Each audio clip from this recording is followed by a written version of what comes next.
Hello and welcome to one and all to the latest edition of the Global in the Granite State podcast, a program of the World Affairs Council of New Hampshire. We are honored that you have decided to tune in for this important discussion and to gain a better understanding of the world around you. My name is Tim Horgan, and I am your host for this program, as well as the Executive Director of WACNH. Before we dive in, I wanted to ask that you consider either joining the membership of the Council or donating to help support this ongoing effort. We have seen great engagement in these conversations, but we need your help to keep the lights on and the conversations going. For anyone who is listening to this prior to June 8th, we have an amazing opportunity to double or even triple your donation. On June 7th and 8th, the World Affairs Council of New Hampshire is participating in New Hampshire Gives, a 24-hour giving challenge, and we need your help to unlock these valuable additional funds. Find out more on our website at wacnh.org. Speaking of great supporters, I want to thank McLean Middleton for their ongoing support of this podcast. Your financial donation helps us to continue bringing these interesting, topical discussions to thousands of people across the world. McLean Middleton is one of New England's premier full-service law firms with over 100 attorneys throughout offices in New Hampshire and Massachusetts. McLean Middleton's attorneys have been providing trusted legal services to businesses throughout the region for over 100 years. Learn more at mclean.com. Without further ado, let's get into today's conversation.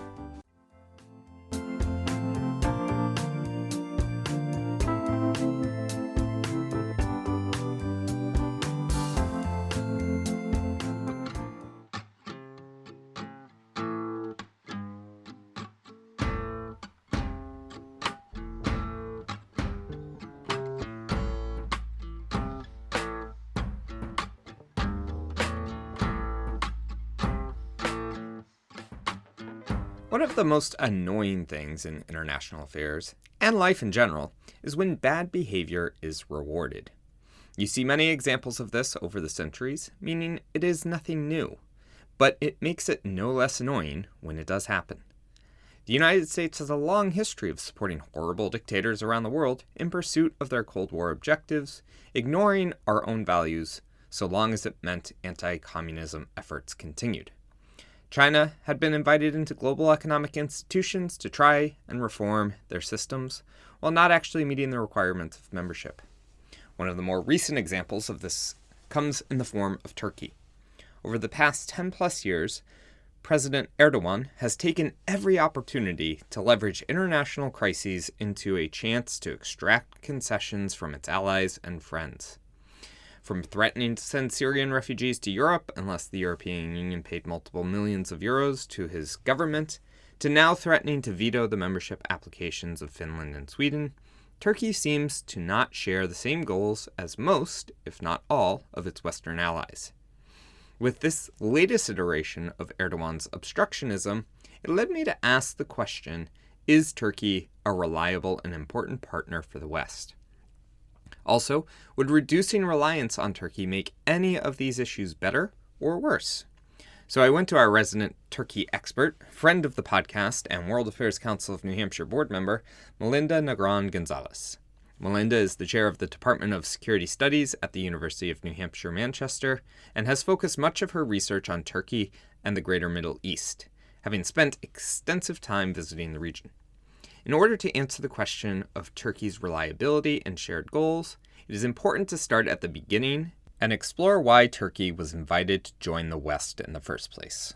In thinking about Turkey's membership in NATO, we've got to go back to 1952 because Turkey's been a NATO member since 52, and you have to think about the post-World War II context and the threat posed by the Soviet Union. And if you look at a map, you see that Turkey is very geostrategically important, especially in that post-World War II context, as the Soviet Union posed the main security threat to the US and Western Europe. And so if you think back to some history class that you took at some point and you learned about the Truman Doctrine, that basically was this idea that the US really needed to beef up this nascent military alliance, NATO, and think about the Eastern flank and the countries that are right there in the Soviet Union's backyard. And so that's when Greece and Turkey become part of the scene, so to speak. And throughout the Cold War, Turkey's importance geostrategically was very clear. It housed American nuclear weapons. And so from the very beginning, that relationship has been based on Turkey's position, geostrategic importance. And then, of course, after the fall of the Soviet Union, Turkey continues to be geostrategically important because of US national interest and Western interests more broadly in the Middle East and in the Eastern Mediterranean. And so it's been a long-standing partnership that has been punctuated with periods of instability and tension between allies, which is to be expected. Looking at the map, Turkey sits at the crossroads of several different cultures, continents, and vital linkages via land, sea, and air. As the strategy of containment grew during the Cold War, Turkey became an ever more important bulwark against the spread of communism into these various regions. It is important to note that during this time, Turkey was not a liberal democracy. Turkey's never been a liberal democracy, and that was A-OK with NATO allies because geostrategically its importance was very clear. And so there were military coups in Turkey and all kinds of political instability and so on. And that was fine, as long as Turkey served as a strong NATO partner. It would therefore seem that Turkey, from the beginning, was a beneficiary of the West's willingness to support and reward bad behavior if the perceived benefits outweighed the negatives. This is a lesson that Turkey has learned well and leaned on heavily in the more recent past. Over the past 10 years or so, Erdogan has clashed with his Western allies on several issues. One of the first major rifts came between Turkey and the European Union over Syrian refugees. Many EU countries wanted to stem the flow of these war refugees coming to their borders, and Turkey was willing to host. However, Turkey has demanded over 6 billion euros to help support the housing and education of these people, threatening to release them to Europe's borders if his demands were not met. It is reasonable to ask for monetary support to help the largest refugee population in the world, but it is not helpful to use these people as political pawns. Then, there are the ongoing tensions over the Mediterranean and the resources found there. Greece and Turkey are at odds over control of the area, pitting two NATO countries against each other. There have also been very public spats with France and Turkey, with each leader making disparaging comments about the other over a variety of issues. There are too many examples to fully dive into, but the fact remains that Turkey seems to have its own priorities outside of what NATO, the EU, and the US seem to band behind. When you look at Turkey's foreign policy under the AK party and under President Erdogan, what you see is a response to changing circumstances in the world, right? I mean, it's a post-Cold War international system that's becoming much more multipolar, and Turkey is trying to position itself in a place where it can have its cake and eat it too. It wants to stay in NATO. There is no way that Erdogan or others in his party want to leave NATO. They benefit greatly from their NATO membership. That being said, they also have to play nice with Russia because Turkey relies heavily on Russia for energy resources and also for grain and also for tourism. Russians go to Turkey, the Turkish coast, which is beautiful, by the way, highly recommended as a place for your next vacation. Go to Turkey's coast in droves and make up something like 20% of tourism in Turkey. And so Turkey has to play nice with Russia. And that, of course, irks the US greatly and NATO more broadly. And then finally, you have Turkey's relationship with China as China rises, and Turkey is trying to think about the long game and how it's going to be well positioned to interact with a rising China that's going to assert its power more globally. And so Turkey's trying to do this geostrategic balancing act that it's not doing very well, arguably, but it's not irrational. And so, in terms of just strategy, there's some good logic there, even if in its execution, it's very sloppy. And of course, the guy at the top, Erdogan, is bombastic and needs a PR person to help him navigate those international relationships. This is international politics, realism 101. This is about national security interest, and put values to the side for a moment. It's not unreasonable for Turkey, whoever is in charge, let's pretend Erdogan didn't exist. It's not unreasonable for Turkey to want to balance these relationships with great powers. They know that they are geostrategically important. They've been geostrategically important for centuries, right? I mean, so that isn't going to change, and they're going to try to leverage that whenever they get a chance, no matter who's in power. It is understandable that not every ally is going to line up perfectly on every issue. Each country's reality is different, and the balancing act they need to maintain will drive different priorities. We have seen this in the US, Australia, Great Britain submarine deal that ruffled France's feathers. You even see this in the current crisis over the invasion of Ukraine, where some NATO members were ready to give warplanes to the Ukrainians, and the US squashed that idea. However, it seems that these public rifts play out more often with Turkey. It is entirely reasonable to believe that there are just as many issues behind closed doors, but that Erdogan simply likes to go public with these issues to maximize the impact at home and abroad.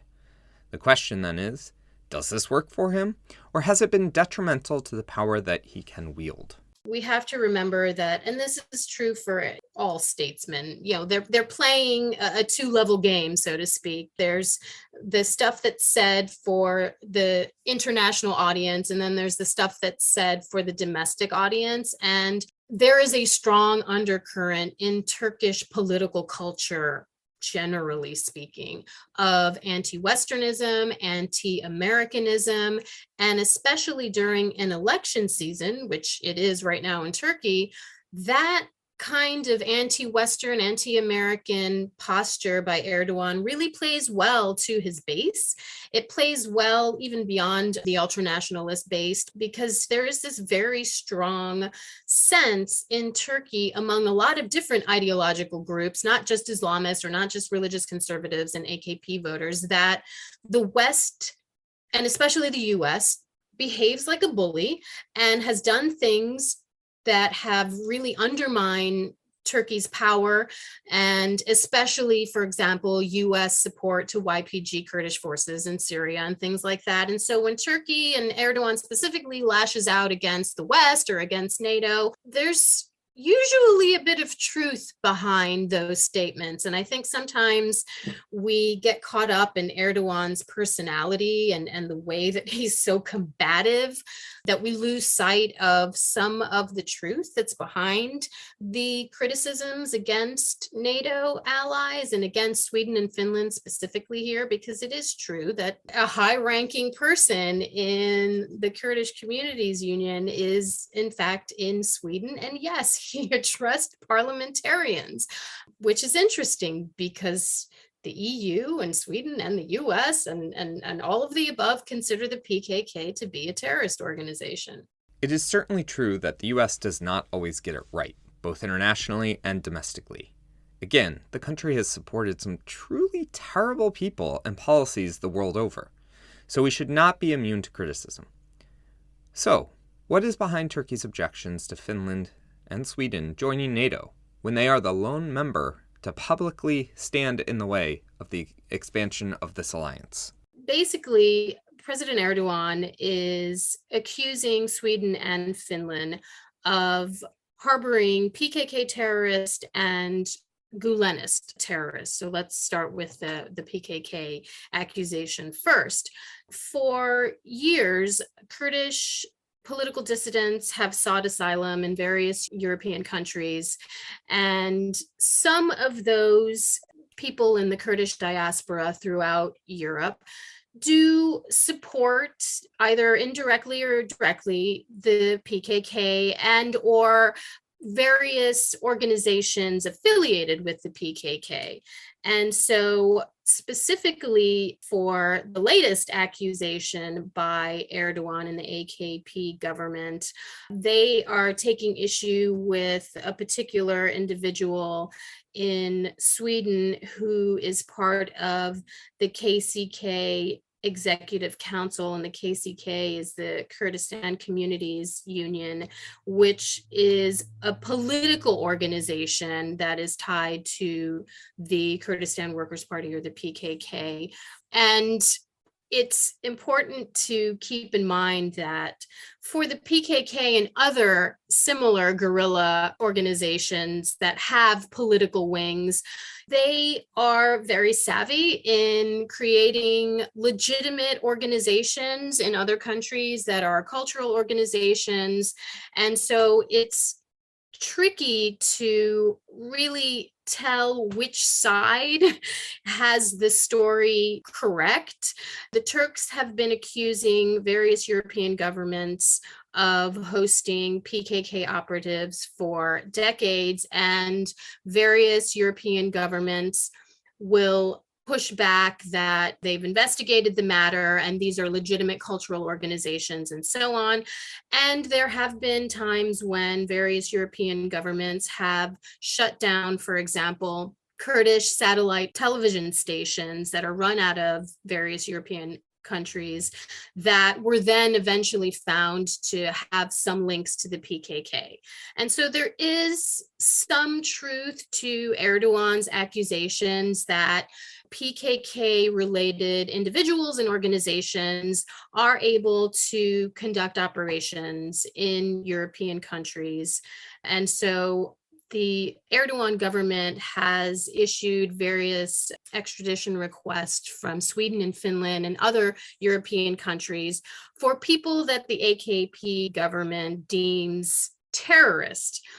Therein lies the puzzle, because from the Turkish perspective, any political dissident who promotes Kurdish rights is seen as a terrorist, is labeled as a terrorist. And so there are disagreements between the AKP government and various European governments on who or what is a terrorist.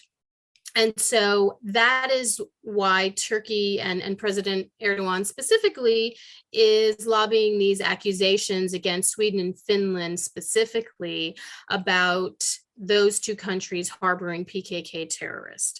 It is true that some of these individuals in Sweden and Finland may have some indirect or direct links to organizations that are close to the PKK guerrilla group. With respect to the accusation that they're harboring quote unquote FETÖ, which is the Fethullah Gulen terrorist organization, as it's been labeled by the AKP government, that's another similar situation where the AKP government has labeled certain individuals terrorists for allegedly carrying out the failed military coup in Turkey in 2016. And it is true that some of those individuals sought asylum in Sweden and Finland and have created human rights organizations, for example, that are documenting human rights violations by the Turkish government against people who the government of Turkey alleges were behind that failed military coup. And again, there's this back and forth between Turkey and various European governments and the American government about who is a Gulenist, quote unquote, terrorist. And so for people who remember a couple of years ago when there was this problem between the US and Turkey regarding Fethullah Gulen, who lives in Pennsylvania.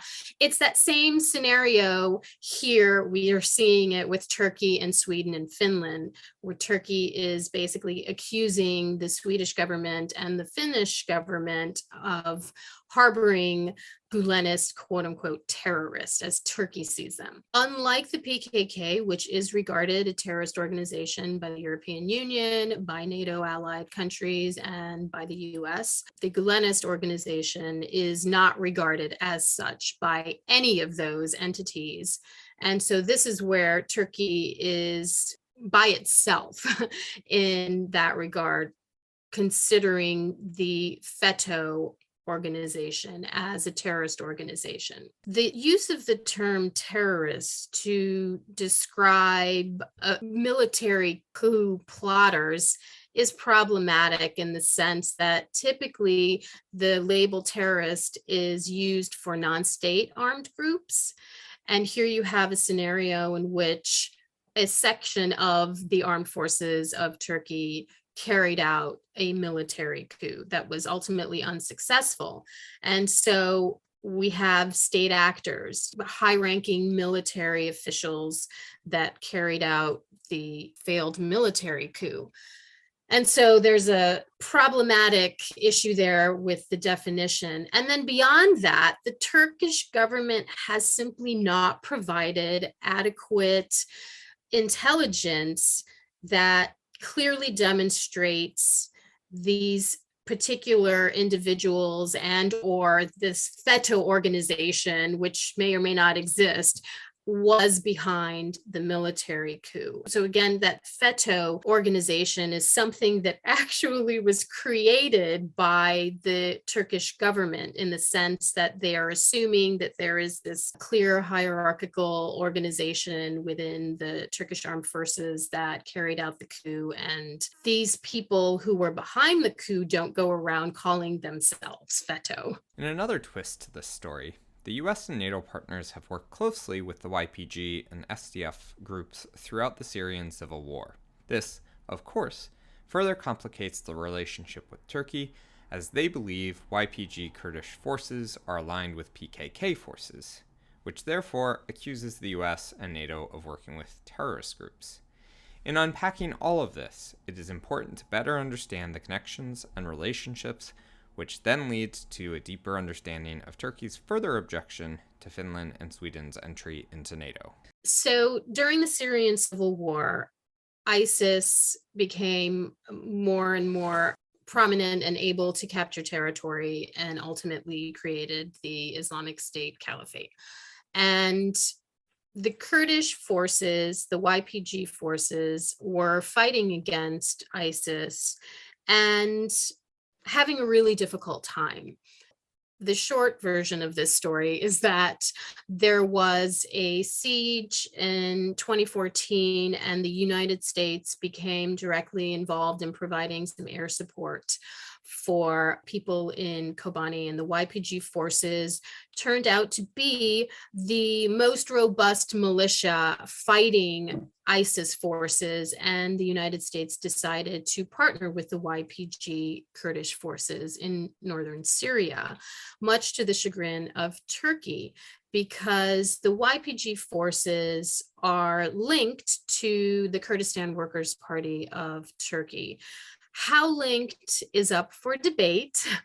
The YPG forces do follow the ideology created by Abdullah Öcalan, who is the founder of the PKK, and they see him as their leader, though he is imprisoned in Turkey. And so there are certainly very, very strong ideological links. In terms of personnel, the Turkish government has argued that there are also links between personnel in the PKK and the YPG forces. The US has claimed this is inaccurate information. And this discussion has gone on for the past several years as the US has provided critical support for the YPG forces and the SDF forces. A YPG is part of the SDF umbrella. And so from the AKP government perspective, the YPG and SDF forces and the PKK are one and the same. That is not how the international community views the relationship between YPG, SDF, and the PKK. And so there's been this tendency on the part of NATO countries and the United States specifically to sort of gloss over the historical ties between YPG forces and the PKK. And what the Turks have argued is that the YPG is also active in Turkey. And the YPG, of course, has denied that. The United States has also pushed back against that allegation. And so there is this back and forth between Turkey and various NATO countries about the degree to which the YPG is operationally linked to the PKK. And in the Turkish press, which, by the way, is mostly run by Erdogan cronies, so just take that into consideration. But in the Turkish press, there are regularly stories about how YPG forces are involved in PKK activities in Turkey and also in northern Iraq. And so part of Turkey's problem with Sweden and Finland joining NATO is that Sweden and Finland have been supportive, like other NATO countries, of the YPG forces and the SDF forces in northern Syria. So that's part of the story here. Another interesting factor to explore is Turkey's attempt to play both sides in the Ukraine-Russia war. They are currently providing military support to Ukraine, most critically in the form of drones, while refusing to isolate and cut ties with Russia. Will this strategy work in the long term, or will there come a point where they have to choose a side, either with NATO or against it? This is Turkey's strategy, right? I mean, it's trying to give a little bit to this side and give a little bit to this side and hope that they can just continue doing that for the foreseeable future. And so I don't know how this will play out, because as you said, on the one hand, Turkey is certainly providing Ukraine support, and especially those drones, which have been, significant on the battlefield and have really helped Ukrainian forces. But on the other hand, it's not supporting the sanctions regime. But another thing that Turkey is doing is it closed the Dardanelles to all warships in response to Russia's attack on Ukraine. And that's a big thing that it's sort of, quote unquote, giving to NATO also. And so I think that the Turks will continue to do this back and forth. You get a little bit from us, you get a little bit from us, and hope that they can continue that balancing act for the foreseeable future until one of those sides pushes back and forces Turkey to choose.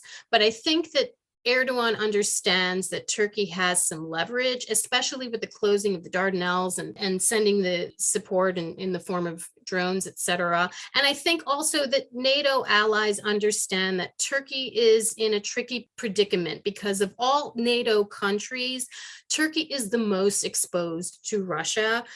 Turkey, not just because it's a neighbor of Russia, but also because Turkey is involved in Syria and in Libya and in various other situations in which it is actually on the opposite side of Russia. And there are plenty of things that Russia can do to sort of, make Turkey feel the pain.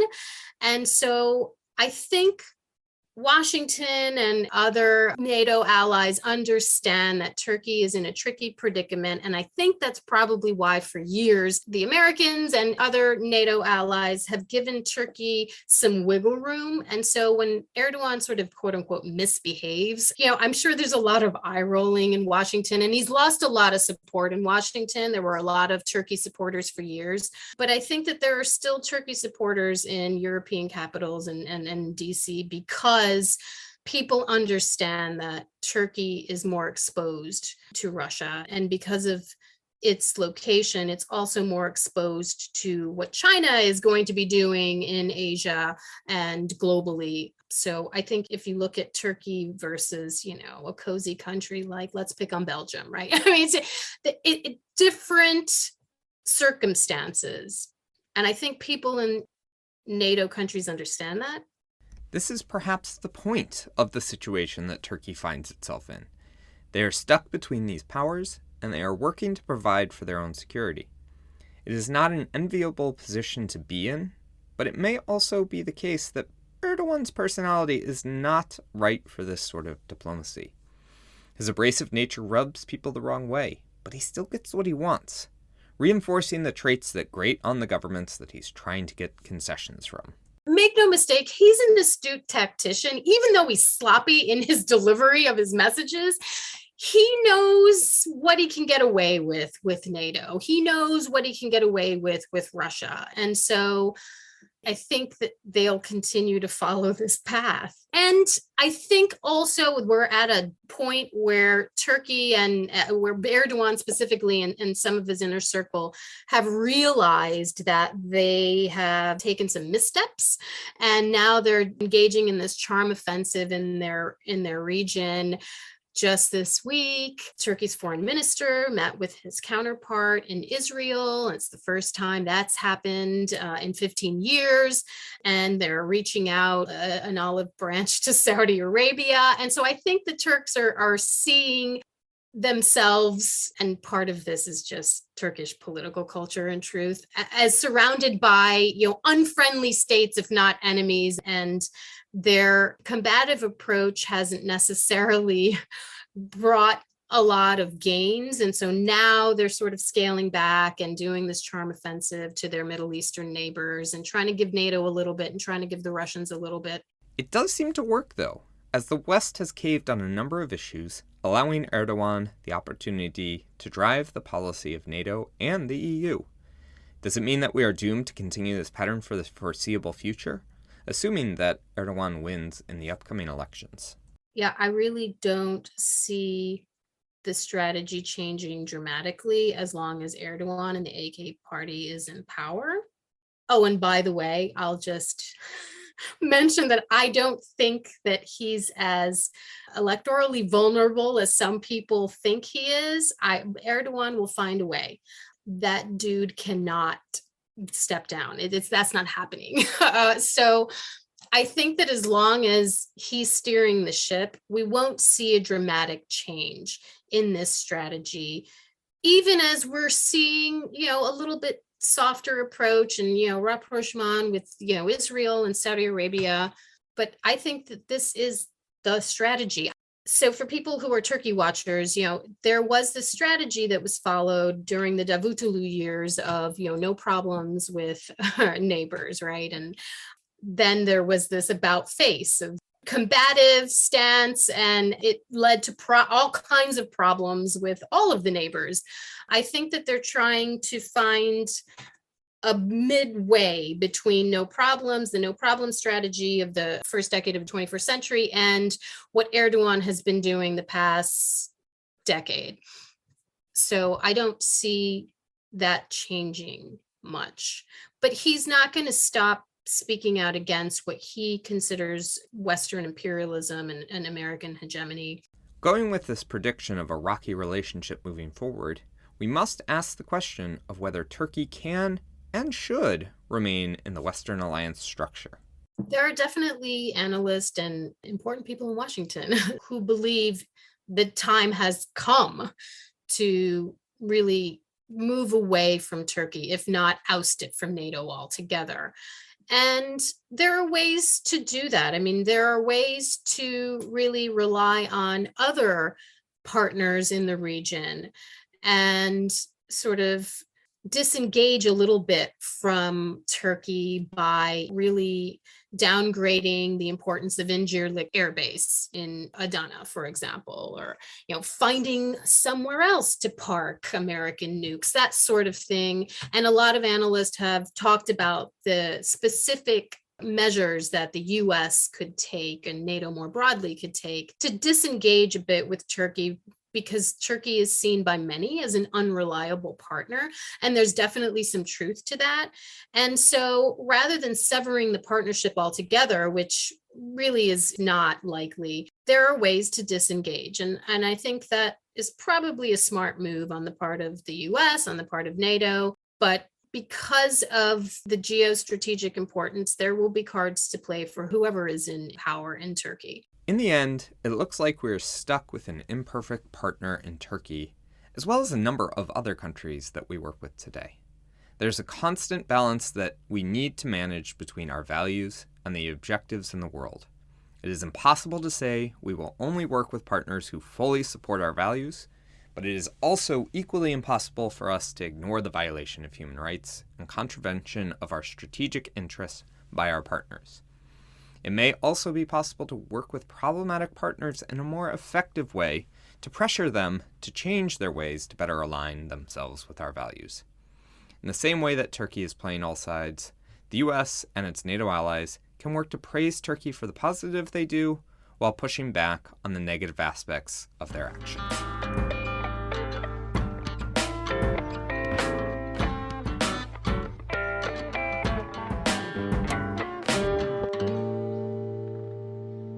Thank you so much for listening to this episode of the Global and the Granite State podcast, a production of the World Affairs Council of New Hampshire. If you have made it this far, you obviously enjoyed our discussion today, and I hope you will take a moment to leave us a review, rate this episode, or send us an email using council@wacnh.org. Also, a quick reminder that we have a donation link in the episode description that makes it super easy for you to support this great program. Thank you for all you do to help make the world a little more understandable. As always, the producer, host, audio engineer, technical support, graphic designer, and everything else for this podcast is Tim Horgan. Our theme music is Admin by A.A. Alto, and our interlude music is Problem Solvent by Demira. This is the Global in the Granite State.